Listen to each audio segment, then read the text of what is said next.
दोस्तों, कुत्ते को रोटी खिलाने के 8 फायदे जान लो, कभी दुखी नहीं रहोगे। दर्शक बंधुओं, आज की कहानी आपको सोचने पर मजबूर कर देगी। इस कहानी में कुत्ते के बारे में बता रहा हूं। अक्सर हम कई मौकों पर कुत्तों का नाम लेकर मिसाल दिया करते हैं। किसी को गाली देते हैं तो कुत्ते का नाम जुबान पर आता है, गाली आदमी को देते हैं पर नाम कुत्ते का बदनाम होता है। क्या कुत्ता इतना गया गुजरा अजीब जानवर है? हमने उसे कभी खिलाने पिलाने के बारे में तो नहीं सोचा, चाहे कितने ही दिन से भूखा द्वार पर पड़ा हो, लेकिन हमें कभी उसका नाम इस्तेमाल करने में लज्जा नहीं आई। आपसे निवेदन है कि 5 मिनट का समय निकालकर इस कहानी को जरूर सुन लेना, शायद आपकी सोच बदल जाए।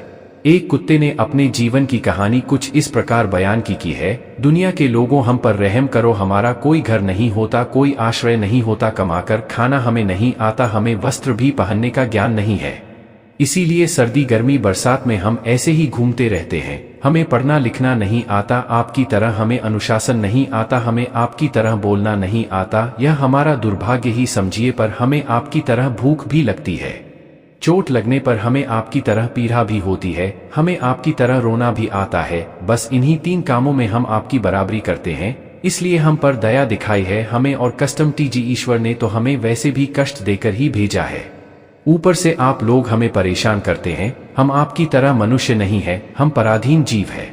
जब हमारा जन्म हुआ उस समय हमारे आँख कान बंद थे, कह नहीं सकते कि उस समय आपके जन्म पर जैसे नाच गान होता है, बाजे बजते हैं, खुशी मनाई जाती है, हमारे जन्म पर भी यह सब हुआ होगा। हमारे जन्म पर किसने खुशी मनाई होगी? हम जिस बिछौने पर थे वो रुई की भान नरम तो था, सर्दी बिल्कुल नहीं लगती थी। मैं मन में सोच रहा था कि किसी बड़े घर में पैदा हुआ हो, लेकिन जब हमारी आंख खुली तो मैंने देखा कि हमारी माँ, जिसे आप लोग कुतिया बोलते हो, वह अपने 4 बच्चों को छाती से चिपका कर एक भार की राख में पड़ी थी।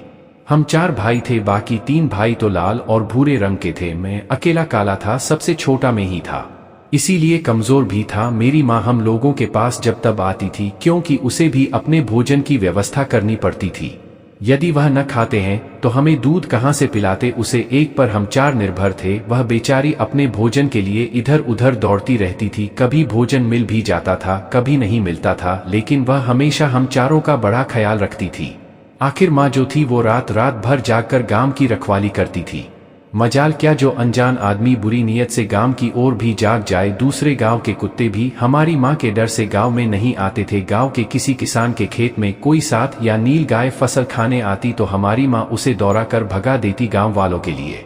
इतना सब करने के बाद भी कोई हमारी माँ को स्वेच्छा से भोज नहीं देता था, उसके लिए उसे मजबूर होकर छीना झपटी करनी पड़ती थी। कई बार तो लोग उसे लाठी डंडों से पीट कर भगा देते हैं। बेचारी उस दिन भूखी रहकर पेट की आग से चलती रहती थी। आखिर भूख तो हमें आपकी ही तरह लगती है, ऊपर से उसे अपने 4 बच्चों की चिंता लगी रहती थी। आखिर माँ जो थी, जब भूख उसे चैन से बैठने नहीं देती और गांव वालों का भी उसे देखकर हृदय नहीं पसीजता, तो बेबस होकर के उसे लोगों के घरों में चोरी से गुजरना पड़ता था, और खाने की कोई चीज मिल जाती तो उसे खाकर अपने पेट की आग बुझा लेते हैं। कई बार तो लोग उसे खाने की वस्तु ले जाते देख तो लाठी डंडे लेकर उसके पीछे पड़ जाते हैं। कुछ निर्दयी लोग तो कई बार उसे घर के अंदर बंद करके पीटते, हमारी माँ का बुरा हाल कर देते थे। क्या बिगाड़ा था उसने? सिर्फ अपने पेट के लिए भोजन ही तो चुराया था। चोरी करने का हमें कोई शौक नहीं है, पर पापी पेट हमें यह सब करने के लिए मजबूर कर देता है। एक दिन की बात, बड़ी ठंडी बरसात हुई, ओले पड़े थे, ठंडी हवा चल रही थी। उस ठंड में ठिठुर कर हमारे 2 भाई मर गए। उस दिन हमारी माँ बहुत रोई, लेकिन मनुष्य हमारी पीठ क्यों समझेगा? उसके बच्चे थोड़े ही मरे थे, अब हम सिर्फ 2 भाई रह गए थे। हमारी माँ हम दोनों की अच्छे से देखभाल करने लगी थी। एक दिन उसी गांव में एक बनिए के घर पर दावत चल रहे थे, पीढ़ियां बन रही थी। बनिए के घर काफी मेहमान आए हुए थे। हमारी माँ कुछ खाने की तलाश में बार बार उधर जाती, लेकिन लोग उसे दुत्कार कर भगा देते हैं। किसी को उस पर इतना तरस नहीं आया कि एक बूढ़ी उस बेचारी को खाने को फेंक दें। एक पीढ़ी से उनका क्या बिगड़ जाता है? मेरी माँ ललचा ललचा कर रह जाती, माँ वहीं खड़ी खड़ी देखती रही। दोस्तों, उधर बनिए के आंगन में दावत खाने का सिलसिल चालू हुआ, भोजन परोसा जाने लगा। माता जी भी वही जाकर पूंछ हिलाने लगी। खाना परोसने वाला आदमी जब किसी काम से भीतर गया तो मेरी माँ दबे पांव पीढ़ियों के झगड़े के पास पहुंच गए। अब तो उसे देखकर चारों तरफ से दू दू हा हा धड़ाधड़ की आवाज होने लगी। चारों ओर से लोग चिल्ला चिल्लाकर ऐसे भागे, मेरी माँ वो चीख पुकार सुनकर घबरा गए। 2-3 आदमी डंडे लेकर उसके ऊपर से बड़ी बेरहमी से दौड़े। मेरी माँ वहां से घबराकर भागी, मगर उसे वहां से निकलने का कोई रास्ता नहीं मिला, क्योंकि सामने से लोग डंडे लेकर आ रहे थे। तो माँ जो लोग वहां खाना खा रहे थे उनके ऊपर से होकर गुजरती हुई मोदी के रास्ते से बाहर निकल गए। मेरी माँ अपने निकलने पर इतनी हैरान नहीं थी जितनी कि उन लोगों को देखकर हुई थी जो वहां पर दावत खा रहे थे। वे सब उठकर खड़े हो गए। उन्होंने भोजन करना छोड़ दिया। कह रहे थे कि कुत्ते के लांग जाने के कारण भोजन भ्रष्ट हो गया है। सब एक दूसरे से विचार कर रहे थे कि अब क्या किया जाए, खाना तो सब खराब हो गया। बेचारा बनिया फूट फूट कर रोने लगा। कुछ लोग तो यह भी कह रहे थे, भाई कुतिया के लांघने से भोजन खराब कैसे हो गया, उसने खाने में या बदलों में मूंग थोड़े ही डाला है, सिर्फ ऊपर से निकल ही तो गई है। लेकिन उनमें कुछ लोग बड़े घरों से ताल्लुक रखते थे, उन्होंने एक भी नहीं चलने दी। कह रहे थे कि भोजन तो भ्रष्ट हो गया, यह हमारे खाने के लायक नहीं है। आखिरकार उन्हीं की बात मानी गई। अब तो वह सारा भोजन गरीबों में बांट दिया गया। उस दिन तो मेरी माँ को खूब पेट भरकर खाना मिला था। ऐसा सुख उसने जीवन में कभी नहीं पाया था, लेकिन वह सुख उसके लिए बड़ी मुसीबत बन गया। वह भोजन करके वहां आराम से लेती थी, लेकिन उतने में वह बनिया डंडा लेकर वहां आ पहुंचा और उसे बुरी तरह से पीटने लगा। उसे बाहर से भागने का भी कोई अवसर नहीं मिल पाया। डंडों की ओर से वह बुरी तरह चिल्लाने लगी। माँ का विलाप सुनकर पत्थर भी पसीज जाता, पर उस निर्दयी को उस पर जरा भी रहम नहीं आया। वो उसे कठोरतापूर्वक पीटा रहा। माँ का वो आह का शोर पूरे गांव में सुनाई दे रहा था। तब कुछ लोग आए और उसे समझाकर बोले, भाई जाने तो भूख में तो आदमी की भी बुद्धि भ्रष्ट हो जाती है। वह तो एक पशु है, उसे अच्छे बुरे का क्या गया, अब उसे मारकर आपको क्या मिलेगा, जो होना था सो हो गया। लोगों के समझाने के बाद उसने हमारी माँ को पीटना बंद किया। माँ ने आकर सारी कहानी हम दोनों भाइयों को सुनाई। हमने सोचा कि कितना कष्ट भरा है हमारा हम कुत्तों का जीवन। आदमी एक रोटी के टुकड़े के बदले एक चोर की जितना पीटता है, धिक्कार है ऐसे लोगों पर जो हम लोगों की पीड़ा को नहीं समझते। एक दिन की बात और बताओ, गांव में एक बाहर का मुसाफिर आकर ठहरा हुआ था। उसने अपने भोजन के लिए एक जगह चूल्हा बनाया था और उस पर दाल बनने के लिए रख दे। उसके बाद आटा गूंथ कर रख दिया। वह वहीं पास में पर पानी लेने चला गया। इधर का ही से मेरी माँ भी घूमती हुई वहीं पहुंच गई। उसने गुथे हुए आटे को रखा, देखा तो सोचा कि शायद इस आटे का कोई मालिक नहीं है। यही सोचकर वह उस आटे को खाने लगी। उधर राहगीर ने कुएं के पास से देखा कि उसका आटा एक कुतिया ने आकर खा लिया है, तो वह बड़ा दुखी हुआ। वो बेचारा माथे पर हाथ धरकर रोने लगा, क्योंकि वह भी 2-3 दिनों का भूखा और थका हारा था। दोस्तों कुछ लोगों ने उसे कहा, अरे भाई इसमें तुम्हारा भी बिगाड़ दिया, कल तो इसने बनी है कि पूरी रसोई ही बिगाड़ कर रख दी। मुसाफिर दुखी होता हुआ बोला, भाई मुझे क्या मालूम था यह दुष्ट कुतिया मेरे आटे को खाने के लिए घात लगाए।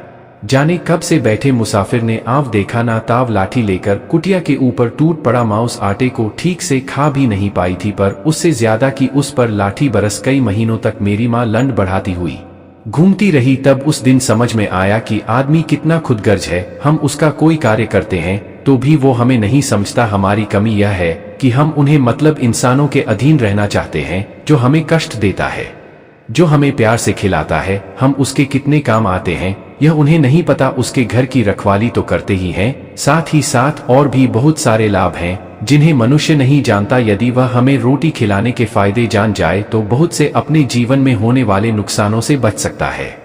आज मैं आपको बताऊंगा कुत्ते को रोटी खिलाने के 8 फायदे। मनुष्य को पता नहीं कि जब भी घर में रोटी बनाई जाती है तो सबसे पहली रोटी गाय की होती है और पिछली रोटी कुत्ते की होती है।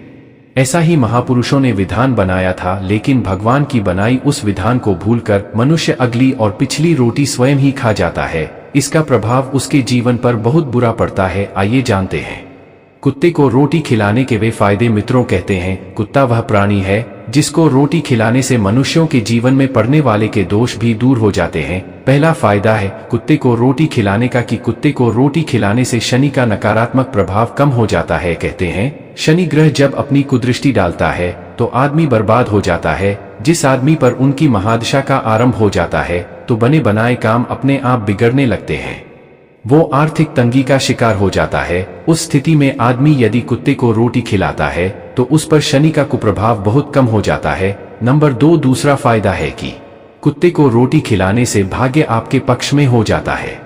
आपके घर के अंदर नकारात्मक शक्ति नष्ट हो जाती है। नंबर 3, कुत्ते को रोटी खिलाने से माता लक्ष्मी प्रसन्न हो जाती है और आपके घर में धन दौलत की कभी कमी नहीं रहती। नंबर 4, कुत्ते को रोटी खिलाने से आपके ऊपर कर्ज नहीं चढ़ता और जो पहले से आप कर्जदार है उससे भी मुक्ति मिल जाती है। दोस्तों, 5वां फायदा, कुत्ते को सुबह शाम भोजन देने से आपका व्यापार बहुत अच्छे से चलता है। नंबर 6, कुत्ते को रोटी देने से आपकी आयु में वृद्धि होती है और अटका हुआ धन वापस मिल जाता है। नंबर 7, कुत्ते को रोटी देने से हमेशा आपका स्वास्थ्य अच्छा बना रहता है और मानसिक रूप से आप मजबूत रहती है। मन ऊर्जावान रहता है, अच्छे विचार आपके मन के अंदर आते हैं। नंबर 8, कुत्ते को रोटी खिलाने से भगवान प्रसन्न रहते हैं, क्योंकि भगवान को समस्त जीवों की, समस्त प्राणियों की चिंता रहती है और जो समस्त जीवों पर दया दिखाना है, भगवान भी उस मनुष्य से हमेशा प्रसन्न रहते हैं। भगवान की कृपा सदैव उस परिवार पर बनी रहती है जो इन मूक पशुओं पर दया दिखाता है, और इसके विपरीत कुत्ते को मारने पीटने वाला मनुष्य दरिद्र होता चला जाता है।